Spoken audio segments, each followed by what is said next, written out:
Yeah, and then of course we start working with the book, and I start living in Milano for a month, I think, first, and he was of course away and playing his games and so, but I think I met him 3 times a week in this time, and we spoke for hours. I mean, I was often the one a bit tired because, you know, it was so much information.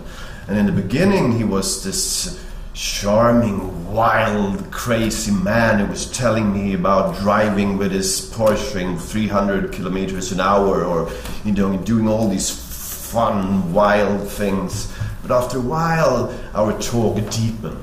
We were digging into his past, and he was so serious about it, analyzing, trying to really understand who he was.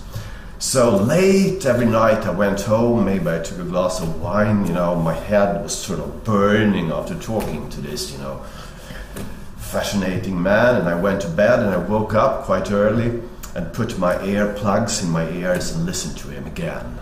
And I listened to him, and I listened to him, and I listened to him to try to get in his way to talk, to try to be him, to try to write like him. So I did that. I sat here for hours, you know. I was, you know, absolutely crazy sometimes. I was beginning to speak like Zlatan. Not be like Zlatan. That's hard. But I was, you know, had him in my head all the time.